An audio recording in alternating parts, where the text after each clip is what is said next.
For decades, salt was treated as something to fear. We were told to cut back, to choose low-sodium options whenever possible, to scan labels and avoid it if we could. At some point, salt became one of the most criticized ingredients in modern health advice. And yet, there's an interesting contradiction most people never stop to think about. In emergency rooms and hospitals, salt is often one of the first things doctors use to help stabilize patients. It's delivered directly into the bloodstream, sometimes within minutes. Saline solutions containing significant amounts of sodium chloride are standard protocol for dehydration, shock, and countless medical procedures. So how did salt go from something routinely used in medical care to something many people were told to avoid? The answer isn't dramatic. It isn't a conspiracy, but it is more nuanced than most of us were ever told. Salt wasn't always controversial. For most of human history, salt was considered essential, not just for flavor, but for survival itself. Ancient civilizations built trade routes around salt. Roman soldiers were sometimes paid in salt, which is where we get the word salary. It helped preserve food long before refrigeration existed. It supported hydration during long journeys and physical labor. Throughout history, salt deficiency was often more dangerous than salt excess. People who couldn't access adequate salt faced real health consequences: weakness, muscle cramps, and in severe cases, life-threatening electrolyte imbalances. This historical perspective matters because it shows us that salt's relationship with human health has always been contextual. The shift really began in the mid-20th century when researchers started looking closely at population-level health trends, particularly blood pressure. This was during an era when cardiovascular disease was rising rapidly in developed countries.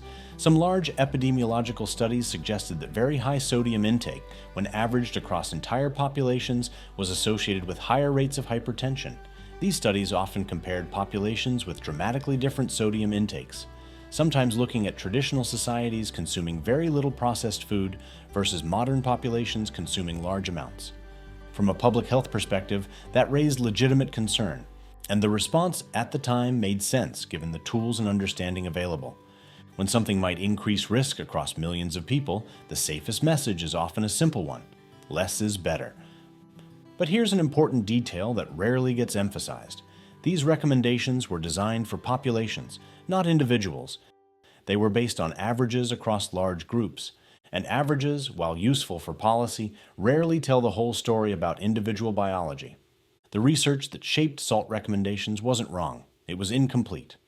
Early studies did show correlations between high sodium intake and elevated blood pressure in certain populations, but correlation and causation are different things, and individual variation was often overlooked in favor of population-wide patterns.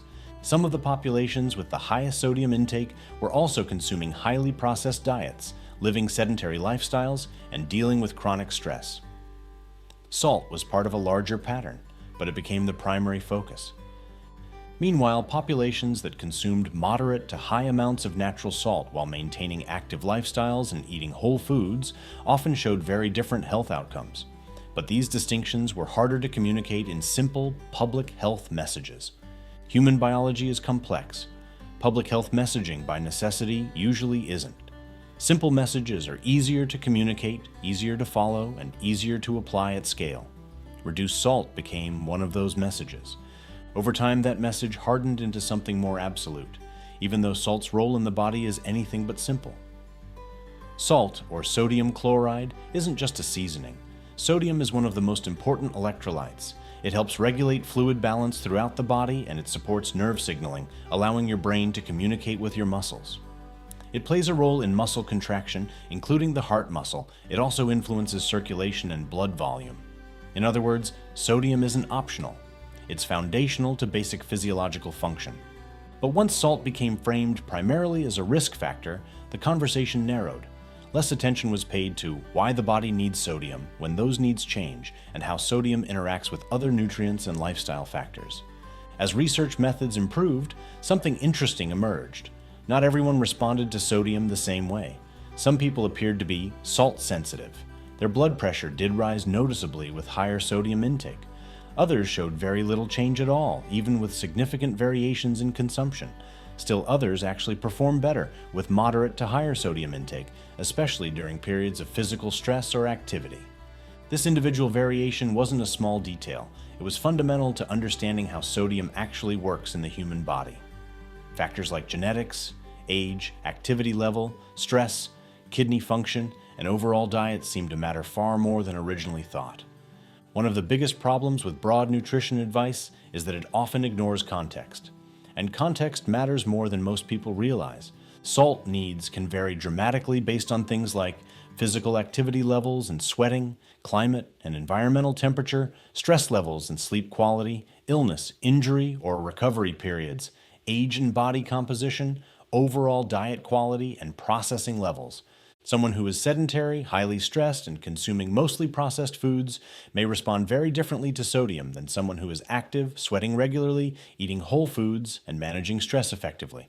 But for decades, salt guidance rarely made those distinctions. Instead, salt became lumped into a general category of things that were simply considered problematic. Here's something most people don't think about. The body works very hard to regulate sodium levels. This isn't accidental. It's the result of millions of years of evolution. If sodium drops too low, the body activates multiple systems to conserve it. The kidneys reduce sodium excretion. Hormones like aldosterone increase to help retain sodium. If sodium rises too high, other systems help balance fluids and increase excretion. The kidneys work to eliminate excess sodium. Blood volume regulation systems compensate for changes. This regulation involves the kidneys, hormones, the nervous system, and cardiovascular system working together in sophisticated ways. Salt doesn't act in isolation. It's part of a larger integrated system designed to keep internal conditions stable even when the external environment changes. When that system is under stress, from dehydration, heat, illness, physical trauma, or intense activity, sodium balance becomes even more critical. In hospitals and emergency care, one of the most commonly used fluids is saline. Saline is a sterile solution of water and sodium chloride, essentially salt water. It's used to support circulation, maintain fluid balance, and assist hydration when the body is under stress. This happens routinely. Dehydration? Saline. Blood loss? Saline. Surgery preparation? Often saline. Shock or trauma? Saline is typically among the first interventions. This isn't because salt is being treated as a miracle substance. It's because sodium plays a critical role in maintaining blood volume, cellular function, and cardiovascular stability, especially when the body's compromised. In those moments, sodium isn't viewed as a threat. It's viewed as a stabilizing, life-supporting component. That contrast alone tells us something important. Salt's role in health depends heavily on context, individual needs, and physiological demands. Over time, researchers began asking better questions. Rather than simply asking whether salt intake was associated with health problems, they started investigating how does salt function in different physiological states? Why do some people respond differently than others?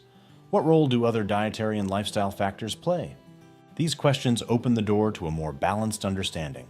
Modern research has shown that sodium needs are highly individual and context dependent. When salt was reduced to a single label, unhealthy, nuance disappeared. People began to associate sodium with danger rather than function. At the same time, something ironic happened. Sodium was removed from many whole foods and natural sources, but remained abundant in highly processed ones. This created a strange contradiction where salt itself was blamed, while the broader dietary context, processed foods, refined ingredients, lack of balancing nutrients, was often overlooked. Over time, this contributed to confusion and fear, and a belief that less salt was always better, no matter the situation or individual needs. Today, salt is increasingly understood as something that requires context, not condemnation.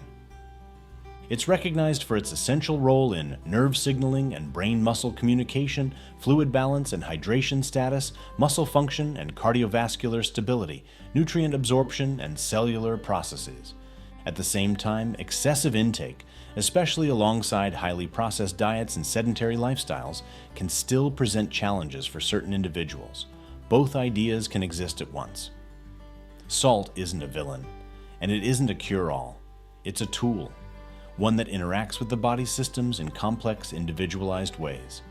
Understanding salt's more complex role doesn't mean throwing caution to the wind. It means making more informed, context-aware decisions. Quality matters. Natural salt sources may behave differently than highly processed sodium additives. Individual response matters. Some people are more sensitive than others. Activity level matters. Physical demands change sodium needs. Overall diet matters. Whole foods provide balancing nutrients that processed foods often lack. The story of salt isn't really about sodium. It's about how health advice evolves. It shows what happens when complex biology is reduced to simple rules, and how those rules can persist long after the science becomes more nuanced. Salt was labeled unhealthy for a long time, not because science was malicious or deliberately misleading, but because science was incomplete, and public health messaging had to be simple enough to communicate broadly. As our understanding grows, so does the need for better questions and more individualized, context-aware approaches. Salt is one of the clearest examples of why simple labels rarely capture the full picture of how the body actually works.